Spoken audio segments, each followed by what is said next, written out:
இதை வைத்துக்கொண்டு நீங்க சிறு தொண்டருடைய மனைவியை நீங்க பாருங்க.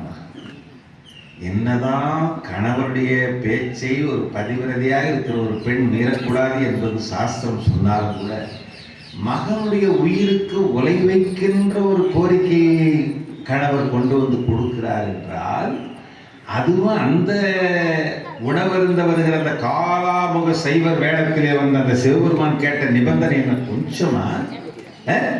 தாய் பிடிக்க வேண்டும், தந்தை அறிய வேண்டும். அறியும் போது குழந்தையின் கண்களில் இருந்தோ தாய் தந்தை கண்களில் இருந்தோ கண்ணீர் துளி வரக்கூடாது. என்னையா நிபந்தனை? என்ன நிபந்தனை? ஆனால் இந்த நிபந்தனைக்கும் அவர் ஒப்புக்கொண்டார். ஏன்?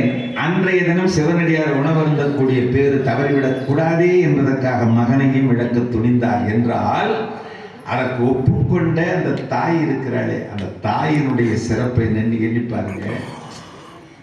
இந்த பாட்டை நினைச்சுக்கிட்டு அதை நினைச்சு பாருங்க, அந்த திருவெண்காட்டு நங்கையுடைய சிறப்பு நமக்கு நன்றாக புரியும். அதே நேரத்தில் பாருங்க, வேலைக்காரியை அங்கே இணைச்சு சொல்லிடுறேன். தலைக்கறி விருந்துக்காகாது என்கிற காரணத்தால் அந்த சீராளனுடைய தலையை மாத்திரம் தனியே எடுத்து வைத்து விட்டு உடலை மாத்திரம் சமைக்கிறாள். அவ்வாறு சமைக்கிற போது அதை உண்ண வந்த சிவபெருமான் சிவனடியார் என்ன கேட்கிறார்? எங்கே என் பக்கத்திலே யாராவது உணவருந்து வரக்கூடாதா? எங்கே உன் பிள்ளையை அழையும் அப்படின்னு வர அந்த எரிய நெருப்புல எண்ணெய் ஊற்றுறார். ஏற்கனவே பையன் இறந்து போயிட்டான். அந்த சூழ்நிலையை அவர்கள் மனதை பாருங்க. மேலும் அவர் புடம் போடுகிறார். மேலும் புடம் போட்டு எங்கே உன் மகன், அவரை என் பக்கத்தில் உணவருந்து அழையும் என்றெல்லாம் சொன்னால் அவன் இப்போது உதவ மாட்டான்னு சேக்கிடார் வழக்கமான அந்த தொடரை போடுறாரு. அதுக்கப்புறம் உங்கள் மகனை அழைங்க தெருவில் போய் அவன் வருவான் என்று சொல்லி அவர் கட்டளையிட அங்கே போய் அழைத்த உடனே மகன் பள்ளியிலிருந்து வருகிற சிறுவனை போல ஓடி வந்தான் என்பது வரலாறு.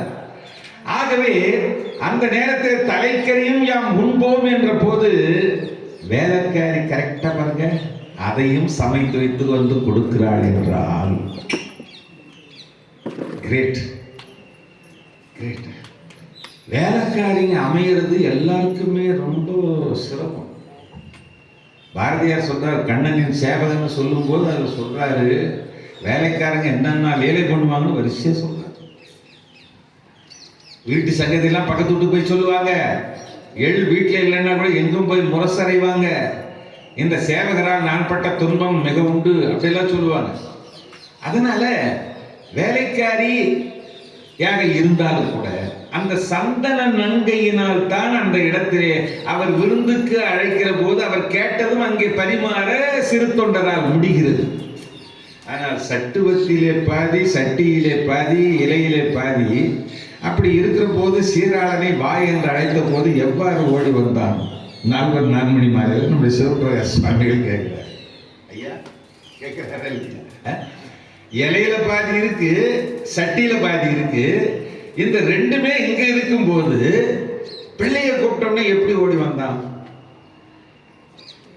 சிறுத்தொண்டா உரை அடிச்சது கேள்வி கேட்கிற மாதிரி ஒரு பாட்டு வரும் அந்த 4 மணி மாதிரி.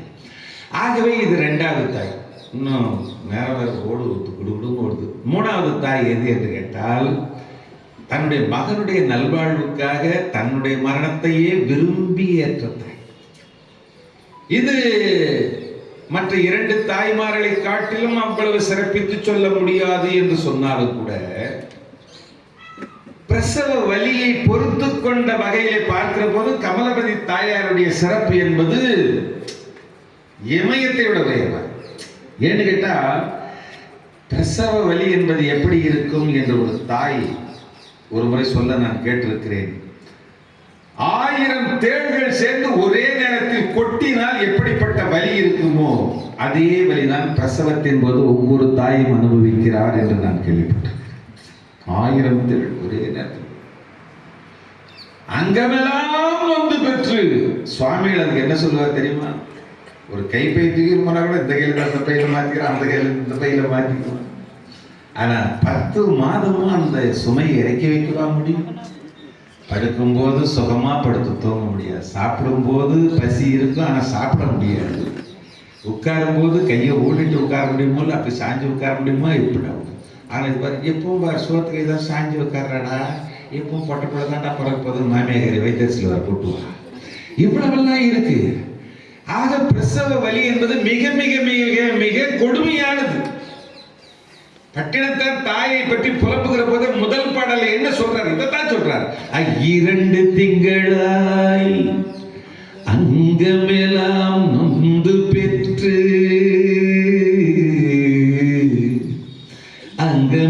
அங்கமெல்லாம் நொந்து பெற்று அதான் சொல்றார். ஆகவே பிரசவ வலி மிக மிக மிக மிக கொடுமையானது. ஒரு ரகசியத்தை சொல்ற ஆண்கள் எல்லாம் மனசுல வச்சுங்க. அந்த நேரத்தில் புருஷங்காரனை திட்டாத பெண்களே உலகத்தில் கிடையாது. செண்டாள பாவி மூஞ்சில விழிக்க கூடாது. ஆனா பிரசவம் ஆகி முடியட்டும், அவர் வந்தாரா, குழந்தை பார்த்தாரா, என்ன சொன்னார, அவர் வரைக்கும் சொன்னாரா? அதான் அதான் சொல்லுவார் சுவாமி, பிரசவ வைராக்கியம் மயான வைராக்கியம் சொல்ற வயதிலே மறைஞ்சு போயிடும் சொல்லுவார். இப்ப கமலவதி தாயாருக்கு ஜோதிடம் பார்த்தவர்கள் என்ன சொன்னார்கள்? இந்த குழந்தை இன்னும் 1 நாழிகை கழித்து பிறக்குமையா. கமலவதி ஒரு அரசனுடைய மனைவி, சோழ அரசனுடைய மனைவி. ஐயா அவர்கள் நான் வருகிற போதே சொல்லிக் கொண்டிருந்தார்கள். அந்த சிலந்தி வலை, அதன் மீது வில்வேலை பறித்து போட்ட அந்த வரலாறுலாம் சொல்லிட்டு இருந்தார். அந்த சிலந்தி தான் வருங்காலத்துல செங்கனானா பிறந்தான். அந்த யானம் புக முடியாதபடி அவர் தான் திருவானைக்கோவில்ல சின்னதா வாயில் வச்சு கட்டியிருக்காரு. கிராமத்து கோயில்களுக்கு இருக்கிற சின்ன வாசப்படி மாதிரி கோபுரம் பார்த்தா வானளாவிய கோபுரம். உள்ள போய் பார்த்தா கருவறைக்கு போறது 2-3 மாதிரி சின்னதா இருக்கு. யானை போகக்கூடாது, யானை போகக்கூடாது அப்படின்றதுக்காக கோச்சங்களாம் கட்டியிருக்காங்க. ஆனா இவன் இவ்வளவு சிவானுபூதி செல்வனாக விளங்குவதற்கு யார் காரணம்? அவனுடைய தாயாருக்கு ஜோதிடம் சொன்ன நிமித்திகர்கள் காரணம். என்ன சொன்னாங்க? அம்மா இன்னும் 1 நாழிகை நேரம் கழித்து பிறக்குமே. நாழிகைன்னா அந்த பிராமின்ஸ் எல்லாம் சித்தநாழி போறேன் அப்படின்னு நாழின்னு தான் சொல்லுவாங்க. அதே மாதிரி 1 நாழிகை நேரம், அந்த 1 நாழிகை நேரம்னா எவ்வளவுன்னு கேட்டா 24 நொடி. இது 24 நிமிடம். 24 நிமிடம். 2.5 நாழிகை சேர்ந்தது 1 மணி. 2.5 நாழிகை சேர்ந்தது 1 மணி.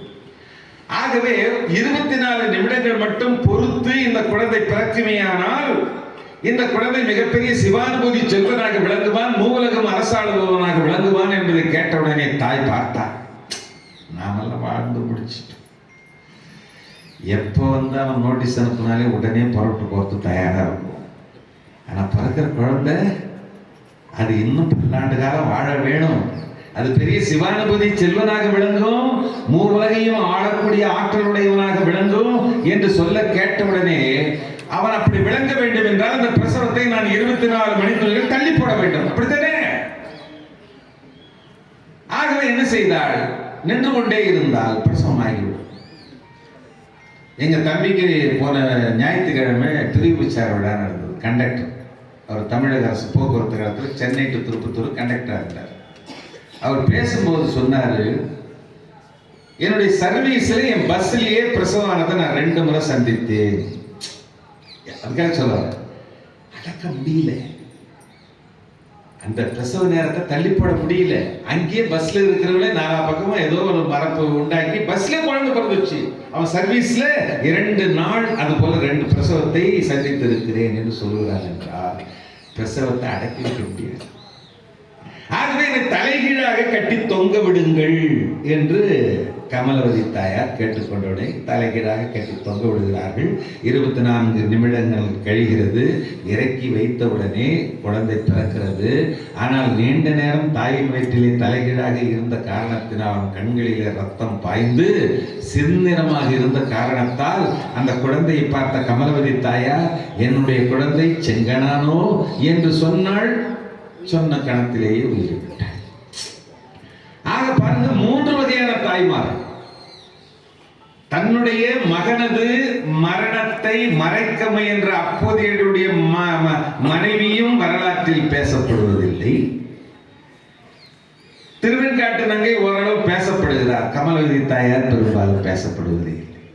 நாம் பேசுவோமே. அதற்காகத்தான் இந்த தலைப்பை அடியேன் விரும்பி ஏற்றுக்கொண்டேன். அடுத்து தாய்க்கு அடுத்தது யாரு? தாரம் தான். தாரம்னா மனைவி, சொல்ல வேண்டிய அவசியமே இல்லை. அந்த தாரங்கள் 5 பேர். அதுல முதல் தாரம் எதுன்னு கேட்டா கணவனுக்கு கணவனுடைய சொல்லுக்கு அப்படியே கீழ்ப்படிந்த மனைவி. 2வது கணவனால் புறக்கணிக்கப்பட்ட மனைவியர். 3வது கணவனையே புறக்கணித்த மனைவி. இதுல முதலாவது கணவனுடைய சொல்லுக்கு அப்படியே கீழ்ப்படிந்த மனைவி. அது ஒரு ஊருக்கு ஒரு சாமியார் வந்தார். அந்த சாமியார் கிட்ட போய் எல்லாரும் அவங்களுக்கு விருப்பப்பட்டதெல்லாம் கேட்டாங்க. அந்த சாமியார் கிட்ட, சாமியார் வணக்கம், எனக்கு ஒரு வரம் கற்றுக் கொடுங்க. என்ன வரம் வேணும்பா உனக்கு? என் பொண்டாட்டி என் பேச்சை கொஞ்சம் கூட நினைக்க மாட்டேங்கிறா, அதனால அவ என் பேச்சு கேட்குற மாதிரி ஏதாவது சொல்லுங்க சாமி அப்படின்னு. அது தெரிஞ்சா நான் ஏன்டா சாமியார் ஆகிட்டேன் போறேன். அதனால தான் நதி மூலம் ரிஷி மூலம் கேட்கக்கூடாதுங்க.